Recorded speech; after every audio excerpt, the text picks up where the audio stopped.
Joining me now for a very special pre-Hanukkah edition of Gay News we've titled Gay Jews. It's both a queer and a Jew, the fabulous Margaret Cho and the wonderful Moshe Kasher.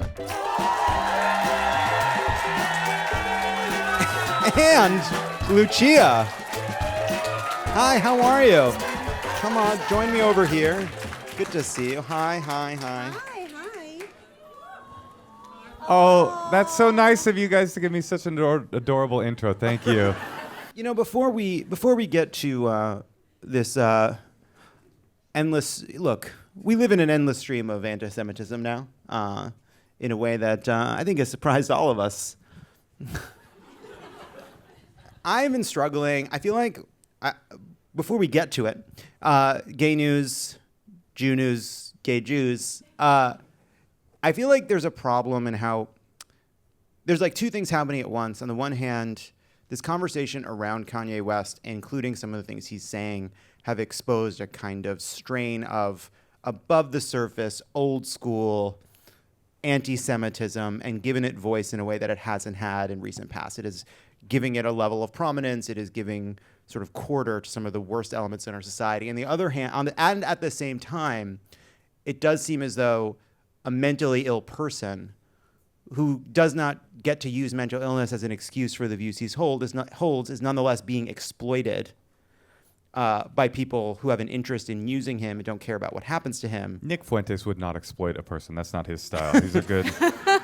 So I feel like I struggle with, like, is this funny or is this scary? And it's obviously both.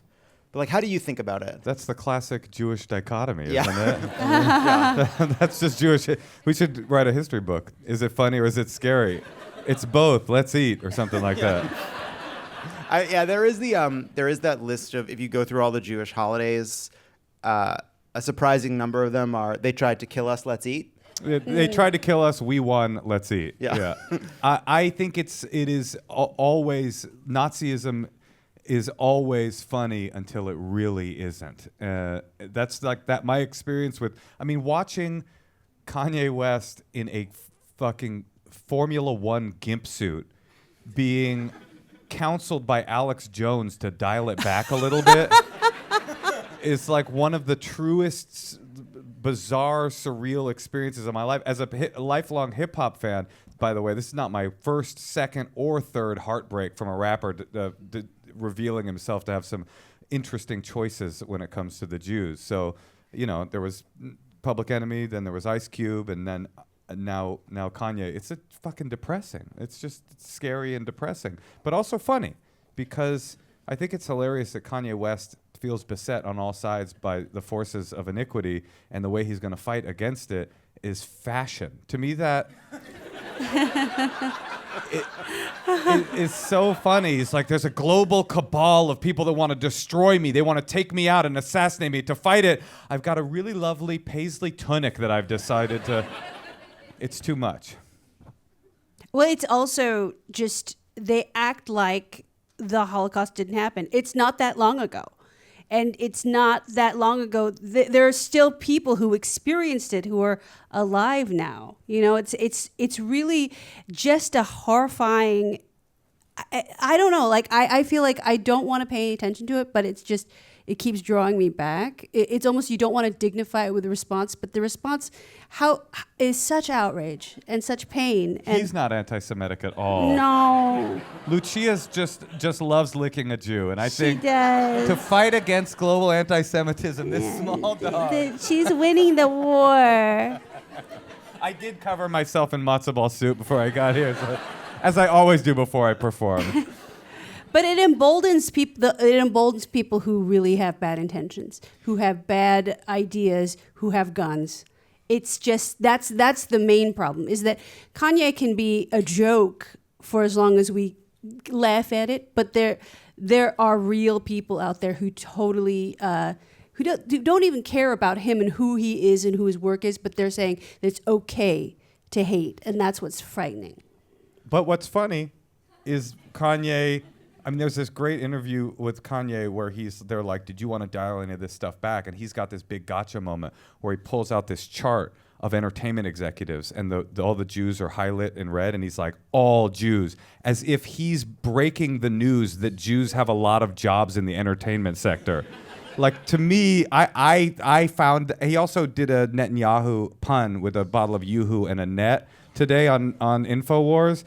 It's difficult to take that really seriously, but I did feel for the first time after the Kanye thing, for the first time in my career, this is true, just to be a little vulnerable with the Love It or Leave It crowd, I felt scared to go on the road. I had 2 road dates coming up, and it was the first time I've ever had the experience of being like, I don't want to be on stage, because comedians are so vulnerable. We're like, hey, if you want a loudmouth Jew to take down, I literally will be at the La Jolla Comedy Store December 9th through the 11th if you'd like to come see me. I'll be on stage. There's no security. Come and get it.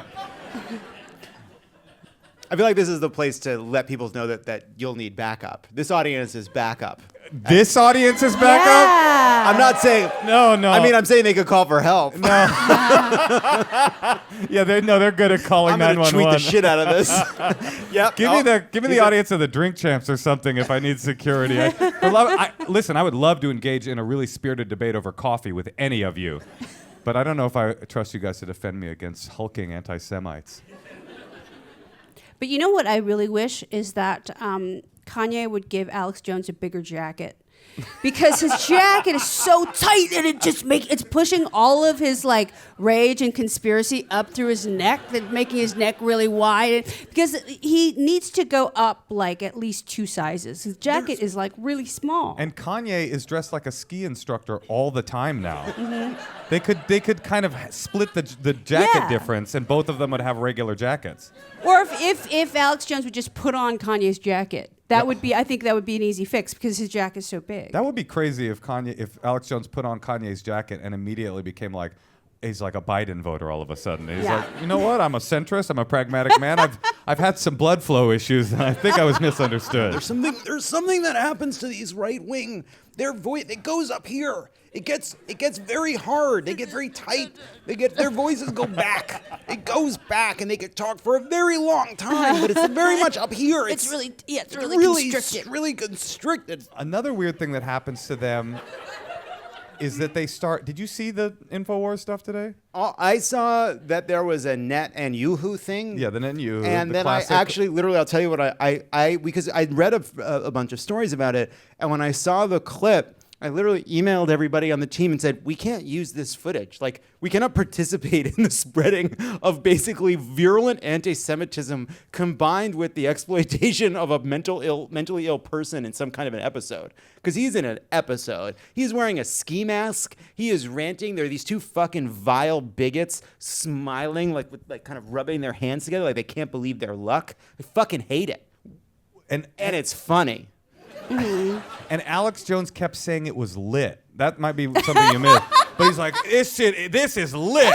It is lit. Up in here, it is lit. And I'm like, why do these weird right-wing pundits start adopting hip-hop slang at some point in there? Why is Newt Gingrich saying the word woke? I don't understand. Woke has become the bomb of our generation.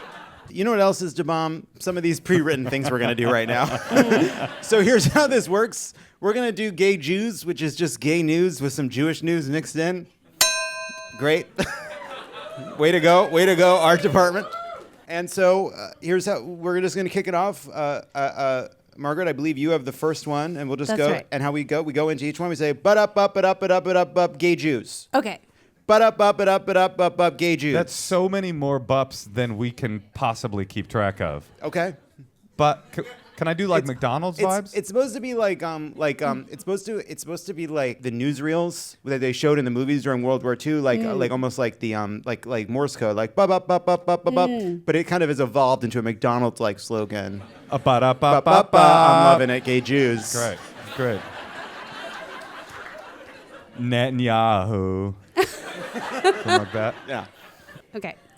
The World Health Organization announced this week that monkeypox will be renamed Mpox, though both names will be used for a year until monkeypox is phased out. If you find this change confusing, allow me to explain. The M stands for monkey. Gay Jews. Gay Jews. Donald Trump's own former anti-Semitism envoy has criticized his former boss for having dinner with Kanye West and white supremacist Nick Fuentes. The betrayal he must feel. It's almost like Little Mr. Mazel Tov wasn't some clever nickname after all.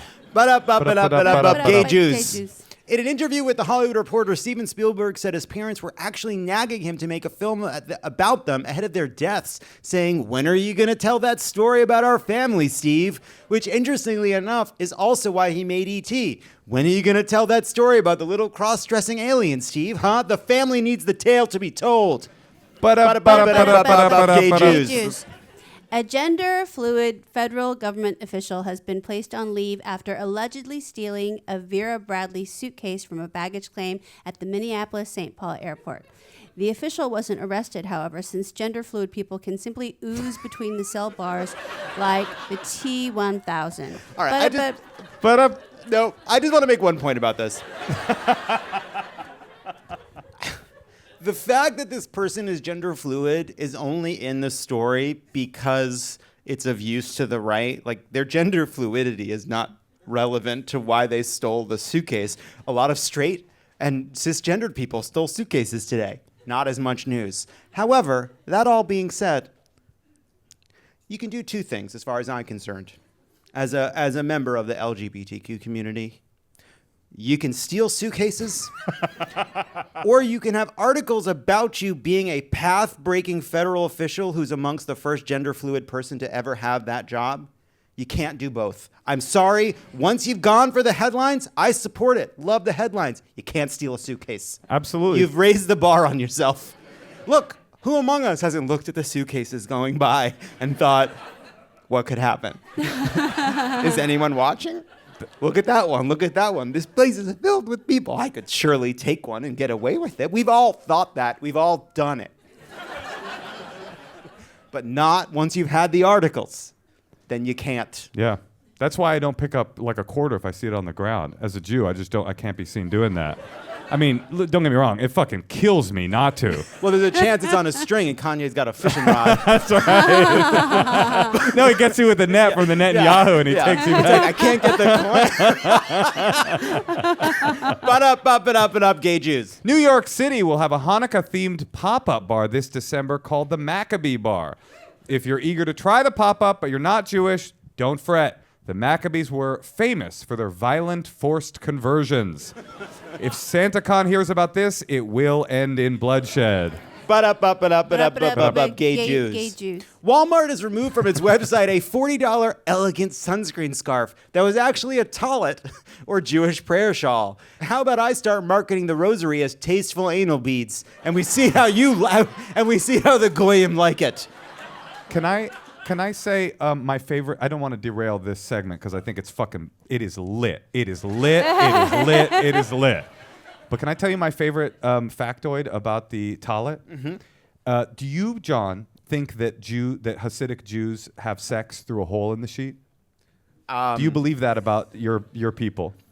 But have you heard that? Yes, I've heard that. Of course. Have you heard that, Margaret? That Hasidic Jews. Mm-hmm. So they don't. Obviously, that doesn't make any sense. Why would anyone fuck through a hole in the sheet? But the reason people believe that is that in old European neighborhoods where Jews and non-Jews were living together, the Jews would hang their tallit, their tzitzits, which are the ones that you put over your head. They're not the ones that you wrap. They're the ones that you wear under your garments. And the Mormons actually stole that from us. That's kind of our thing. We kind of dropped that first, whatever. So the non-Jewish neighbors would walk by the laundry lines, and they would see a large square of cloth on the laundry line with a hole in it, and they would think, what is a logical thought? They must fuck through that thing. and that was the only thing that occurred to them. But it's a funny factoid, but my favorite part of it is it's such a pervasive illusion about our people that most Jews believe that about our own people. So that myth actually has become mythology, and now we all believe it. But it's not true. Trust me, I've seen Chassids fuck, and it's hot. It's famously hot. Gay Jews. Gay Jews. The Senate passed the Respect for Marriage Act with bipartisan support this week, bringing Congress one step closer to codifying protections for same-sex and interracial marriages. Thank you to the gays and the interracial couples for helping us respect marriage despite the best efforts of the Bachelor extended universe. Gay Jews. 2 rabbis worked with Qatari officials to make kosher bagels available to observant Jews who may attend the World Cup games. I have to come out against this. It shouldn't be easier to get a decent bagel at a soccer game in Qatar than in all of Los Angeles. They needed, of course, 2 rabbis because traditionally one does all the work and the other complains about how they're not as good as the bagels back home. Gay Jews. There are some places to get great bagels in Los Angeles. In fact, I've heard that LA actually has better bagels right now. I have heard this. Nancy Silverton herself told me the best bagel in America is in Los Angeles. I have to say, I believe it to be true, and I tested it on my parents, and my parents, who are impressed by nothing, and whose emotional range is between a 4 and a 6.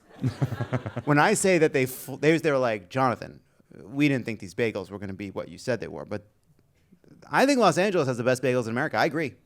I left that in because it was a good joke. No. I read it and was offended by it, but due to commitment to you and to what you do creatively, I finished the joke. And it wasn't until the end when I said, you know what? This is bullshit. Joke is shit. Yeah. It's a good joke. It's just a great joke. It's just inaccurate, and I think we can all take a stand. And actually, I don't think Kanye would like that joke.